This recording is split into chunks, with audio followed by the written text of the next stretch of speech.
Shalom, salam sehat, tetap semangat. Selamat pagi Bapak Ibu Saudara-saudara yang kekasih dalam Tuhan Yesus Kristus. Pagi ini Badan Pekerja Klasis Pulau Jawa menjumpai kita dengan penuh syukur dan sukacita di hadapan Tuhan melalui sapaan inspiratif. Doa dan firman akan menjadi bahagian kita dalam persekutuan dan perjumpaan kita pada pagi hari ini. Dan sebelum kita membaca dan merenungkan firman Tuhan yang terambil dari Injil Lukas pasal 24 ayat 13 sampai ayatnya yang ke-35 yang nanti mungkin akan saya bacakan sebagian daripada perikop kita ini. Mari Bapak Ibu Saudara-saudaraku, kita satu di dalam doa. Kita berdoa. Ada sukacita dan semangat dan pengharapan pada pagi hari ini yang Kau anugerahkan, ya Allah, ya Tuhan kami, Bapa kami di dalam Yesus Kristus. Kami mengucap syukur untuk pemeliharaan-Mu senantiasa. Pagi ini bahkan sepekan ini sebelum kami lebih jauh bersama-sama menjalani aktivitas kehidupan, tanggung jawab, bahkan di tengah-tengah pergumulan kami. Firman-Mu menyapa kami, menyegarkan dan menuntun kami.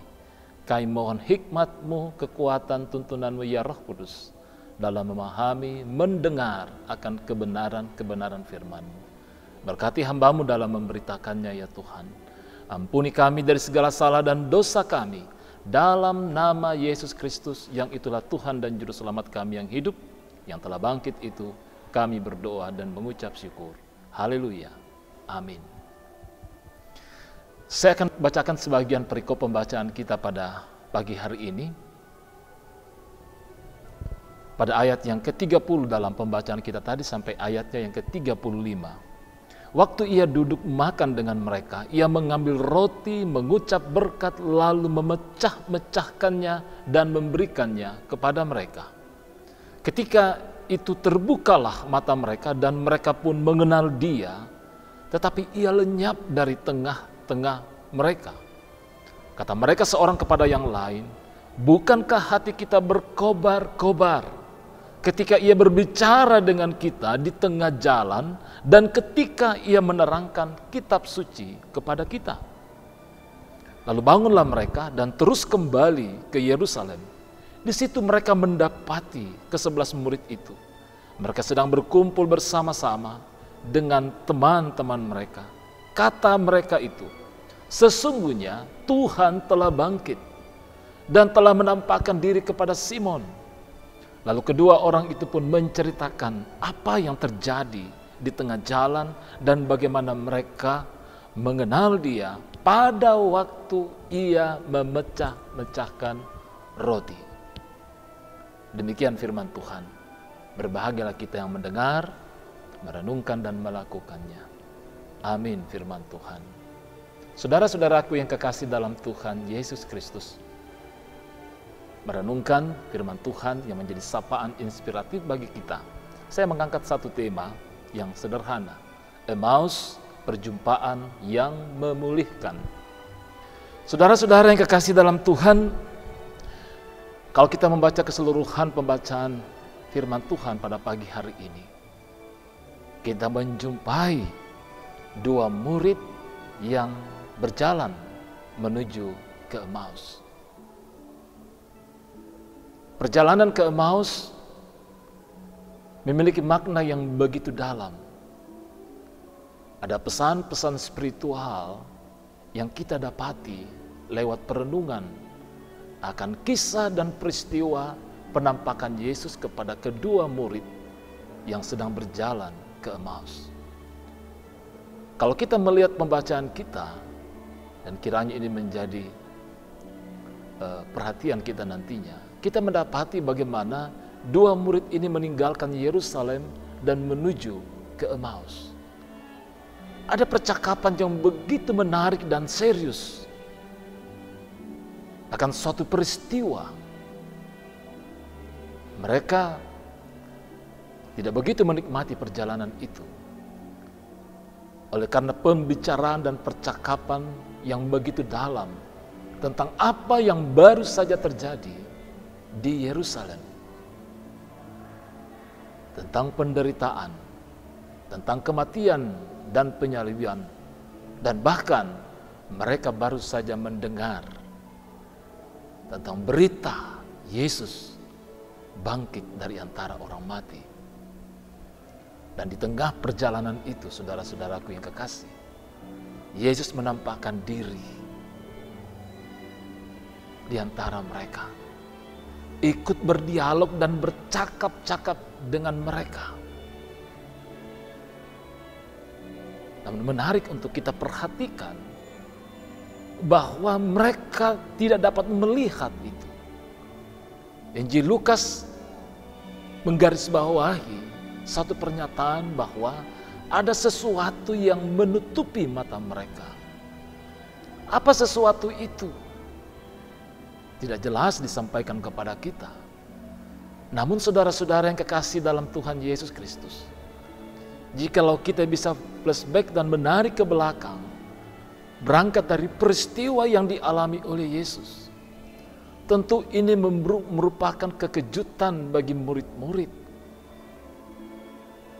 Ini merupakan suatu suasana yang membuat mereka kecewa, membuat mereka takut, membuat mereka gelisah.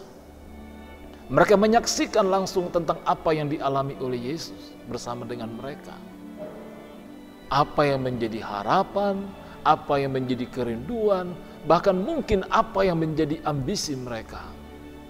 Selesai ketika Yesus mati di atas kayu salib. Dengan kata lain, ada duka yang begitu mendalam yang dialami oleh kedua murid ini. Mungkin ini hal yang menutupi mata mereka, sehingga mereka tidak melihat Yesus yang telah bangkit itu. Saudara-saudaraku yang kekasih, kita bisa menarik satu pesan spiritual di sini. Bahwa terkadang kita tidak mampu merasakan dan mengalami kehadiran Kristus dalam kehidupan kita. Kristus yang telah bangkit itu dalam kehidupan kita. Oleh karena berbagai peristiwa atau kenyataan-kenyataan yang pahit yang terjadi dalam kehidupan kita. Kita mungkin mengalami kekecewaan oleh karena satu hal atau banyak hal. Atau ada peristiwa dan kondisi-kondisi yang mengkhawatirkan kita. Mungkin kita telah berdoa dan menyampaikan harapan dan kerinduan kita, bahwa kiranya Tuhan Yesus memberikan pemulihan, pembebasan bagi kita. Namun kita tidak mengalami itu. Kita kecewa dan kita kecewa. Namun saudara-saudaraku yang kekasih, belajar dari pengalaman perjalanan murid menuju ke Emmaus ini, kita melihat bahwa Yesus hadir di tengah-tengah mereka. Yesus memahami kekecewaan mereka. Yesus menegur mereka. Yesus mengingatkan mereka tentang apa yang sudah tertulis dalam firman Tuhan. Ini memberikan pesan spiritual juga bagi kita bahwa Yesus tidak pernah membiarkan kita hidup dalam kekecewaan, apalagi kecewa karena Dia. Yesus tahu kegelisahan kita, Yesus tahu ketakutan kita. Ini juga membuktikan kepada kita bahwa pembuktian kebangkitan Kristus dari antara orang mati, tidak ada upaya dan usaha dari manusia untuk membuktikan apakah Yesus itu bangkit atau tidak. Tetapi sebaliknya, Yesus sendirilah yang membuktikan kepada murid-muridnya. Dan ini menjadi perenungan bagi kita bahwa Dia benar-benar bangkit. Perjalanan kemudian terus berlanjut. Walaupun murid-murid belum menyadari bahwa yang bersama-sama dengan mereka adalah Yesus yang telah bangkit itu. Yesus yang telah mengalami penderitaan itu. Kematian di atas kayu salib. Sehingga ketika berada di sebuah persimpangan, mereka mengundang Yesus untuk tinggal sejenak bersama-sama dengan mereka. Di sini kita sampai kepada pembacaan kita tadi. Apa yang terjadi ketika Yesus diundang masuk ke dalam rumah? Menarik Bapak Ibu Saudara-saudara. Yesus seakan-akan menjadi tuan rumah. Yesus yang mengambil tindakan untuk melayani kedua muridnya. Dan kemudian ketika ia memecah-mecahkan roti itu, disitulah mereka menyadari bahwa bersama-sama dengan mereka ini bukan orang lain, tetapi Yesus yang telah mereka dengar akan kebangkitannya. Saudara-saudaraku yang kekasih, tentu banyak hal dalam kehidupan kita yang memberikan tuntunan dan penguatan bagi kita di tengah-tengah berbagai kekecewaan, kegusaran, dan kegelisahan, bahkan ketakutan-ketakutan kita. Namun lebih banyak hal yang menjadi bukti bagi kita bahwa Tuhan akan menyingkapkan dan menyatakan pemulihannya bagi kita. Itu dialami oleh murid-murid, dan itu juga pasti kita alami dalam kehidupan kita. Karena itu saudara-saudaraku yang kekasih dalam Tuhan Yesus Kristus, jangan membiarkan kekecewaan menguasai diri kita, atau kepahitan, atau masalah menguasai diri kita. Jangan membuat kita gusar oleh karena mungkin ada harapan atau ambisi yang tidak bisa kita capai dalam kehidupan kita. Mari kita melihat apa yang menjadi kehendak Tuhan bagi diri kita, dan bukan menjadi apa yang menjadi kehendak kita untuk kita nyatakan kepada Tuhan. Agar dengan itu kita dapat memahami apa yang menjadi rencana Tuhan dalam kehidupan kita.